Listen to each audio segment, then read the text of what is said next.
কি জাহান্নামের আগুনের জন্য ত্বকের পুনর্জন্মকে, যেমনটি কুরআনের সূরা নাম্বার ৪ আয়াত নাম্বার ৫৬ উল্লেখ করা হয়েছে, সত্যিকারের কষ্টের জন্য নতুন জীবনের পুনর্জন্মের সাথে সম্পর্কিত করতে পারি?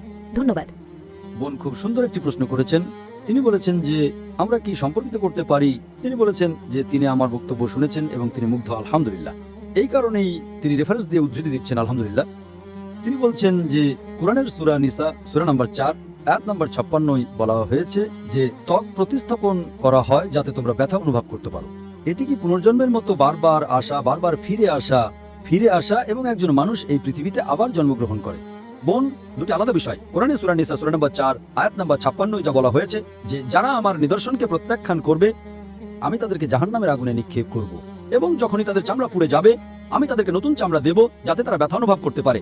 আগে বিজ্ঞান মনে করত কেবল মস্তিষ্কই ব্যথা অনুভব করার জন্য দায়ী। আজকে আমরা জানতে পেরেছি যে ত্বকে ব্যথা রিসেপ্টর রয়েছে যা ব্যথা অনুভব করার জন্য দায়ী, যা আমরা আগে জানতাম না। কোরআন বলে যে ঈশ্বর নতুন চামড়া দেবেন যাতে তারা ব্যথা অনুভব করতে পারে। বৈজ্ঞানিকভাবে এটি প্রমাণিত। এখন উদাহরণস্বরূপ, সর্বশক্তিমান ঈশ্বর ন্যায়পরায়ণ। কোরআন সূরা নিসা সূরা নাম্বার ৪ আয়াত নাম্বার ৪০ বলে আল্লাহ সুবহানাহু ওয়া তাআলা সামান্যতম পরিমাণও অবিচার করেন না। এর মানে হলো তিনি খুবই ন্যায়পরায়ণ। উদাহরণস্বরূপ, ইতিহাস আমাদের বলে যে হিটলার ৬০ লক্ষ ইহুদিকে পুড়িয়ে মেরেছিল। আজ যদি আমাদের আইন হিটলারকে ধরে, আপনি কি শাস্তি দিতে পারেন? সর্বোচ্চ আপনি তাকে মেরে ফেলতে পারেন। এটি একজনের জন্য প্রযোজ্য হবে। বাকি ৫৯,৯৯,০০০ মানুষের কি হবে যাদের সে হত্যা করেছে? আখিরাতে, পরকালে সর্বশক্তিমান ঈশ্বর বলেছেন যারা আমার নিদর্শনকে প্রত্যাখ্যান করবে আমি তাদেরকে জাহান্নামের আগুনে নিক্ষেপ করব। যখনই তাদের চামড়া পুড়ে যাবে আমি তাদেরকে নতুন চামড়া দেব। সর্বশক্তিমান ঈশ্বর যদি হিটলারকে ৬০ লক্ষ বার পোড়াতে চান তিনি তা করতে পারেন। ১,২০,০০,০০০ বার তিনি তা করতে পারেন। এটি পরকালে শাস্তির একটা উদাহরণ। এটি পুনর্জন্ম চক্রকে সমর্থন করে না। এই পুনর্জন্ম চক্র, বোন, যদি আপনি বেদে পড়েন, বেদ হলো সমস্ত হিন্দু ধর্মগ্রন্থগুলোর মধ্যে সবচেয়ে বিশুদ্ধ বই। বেদ পুনর্জন্মের কথা বলে। ঋগ্বেদ খণ্ড নম্বর ১০-এ পুনর্জন্ম, পুনর মানে হলো পরবর্তী, জন্ম মানে হলো জন্ম। এমনকি আমরাও পরবর্তী জন্মে বিশ্বাস করি। এমনকি কোরআনও পরকালের কথা বলে। একবার মারা গেলে শেষ বিচারের দিনে আমাদের পুনরুত্থিত করা হবে। একই কথা বেদ বলে। পুনর্জন্ম মানে পরকাল। কিন্তু হিন্দু ধর্মের সব পণ্ডিতরা একটা দর্শনের কথা বলেছিলেন যা সংস্কার হিসেবে পরিচিত। হিন্দু ধর্মের সংস্কার হলো জন্ম পুনর্জন্ম, জন্ম পুনর্জন্ম, জন্ম পুনর্জন্ম। এটি বেদে কথা উল্লেখ নেই। বেদ কেবল পরকালের কথা বলে, এমনকি কোরআনও যার কথা বলে। কিন্তু হিন্দু ধর্মের পণ্ডিতরা এটা প্রমাণ করতে পারেননি কিভাবে মানুষের জন্ম হয়। কিছু মানুষ প্রতিবন্ধী হিসেবে জন্ম নেয়, কিছু মানুষ গরিব পরিবারে জন্ম নেয়, কিছু মানুষ জন্মগত হৃদরোগ নিয়ে জন্ম নেয়। ঈশ্বর তো অবিচার করতে পারেন না। তাই ঈশ্বরের ন্যায় বিচারকে প্রমাণ করার জন্য তারা সংস্কার নামক একটা নতুন দর্শনের কথা বলেছে। জন্ম মৃত্যু, জন্ম মৃত্যু, জন্ম মৃত্যুর চক্র। হয়তো তাদের পূর্ববর্তী জীবনে তারা কিছু ভুল কাজ করেছিল, তাই তারা প্রতিবন্ধী হয়ে জন্মেছে।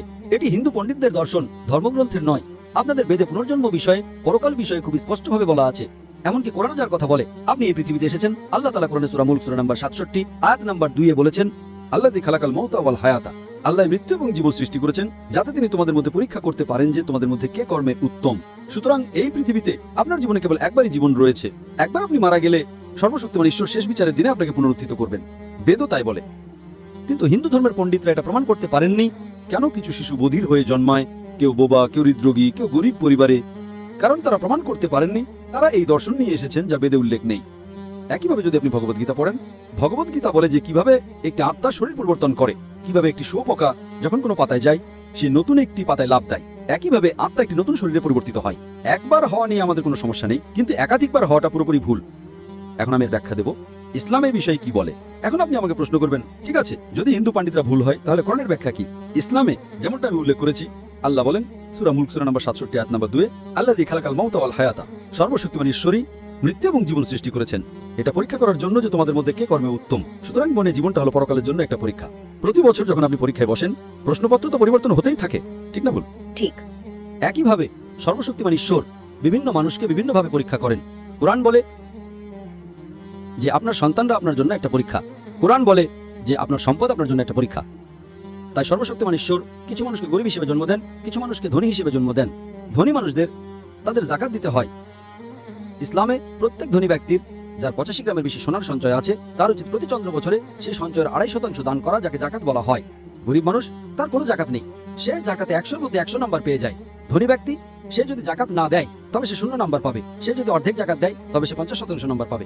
আমরা বলি আরে গরিব মানুষটা ভালো, সেই গরিব মানুষটা আখিরাতে পাশ করে যাচ্ছে।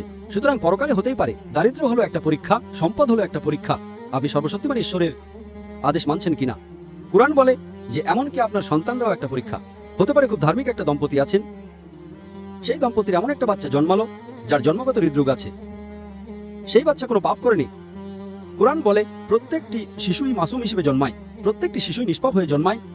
এটা বাবা মায়ের জন্য একটা পরীক্ষা যে বাবা মায়ের কি এখনো সর্বশক্তিমান ঈশ্বরের উপর বিশ্বাস আছে কিনা। যদি বাবা মায়ের বিশ্বাস কম থাকে তবে সে অভিযোগ করতে শুরু করবে যে এ কেমন ঈশ্বর, আমি এত প্রার্থনা করেছি তবুও সে আমাকে এমন একটা সন্তান দিচ্ছে যে প্রতিবন্ধী। একজন ভালো মুসলিম সে বলবে আলহামদুলিল্লাহ, সব প্রশংসা আল্লাহর, সে এটা মেনে নেবে, সে অভিযোগ করবে না। হয়তো ঈশ্বর সেই বাবা মাকে আরো উঁচু সম্মান দিতে চান। আপনি যদি কলা বিভাগে গ্রাজুয়েট পাশ করেন সেটা সহজ পরীক্ষা, আপনি গ্রাজুয়েটের ডিগ্রি পান, তবে এমবিবিএস পাশ করা কঠিন। তাই হয়তো সর্বশক্তিমান ঈশ্বর সেই বাবা মাকে জান্নাতে একটা উঁচু সম্মান দিতে চান।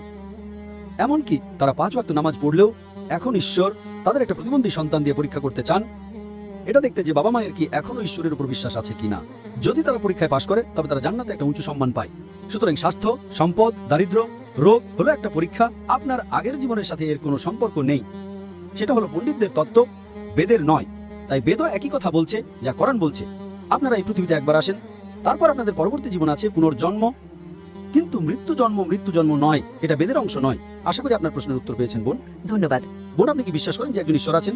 আমি বিশ্বাস করি যে একজন ঈশ্বর আছেন এবং নবী হলেন শেষ বার্তাবাহক। ধন্যবাদ। মাশাআল্লাহ।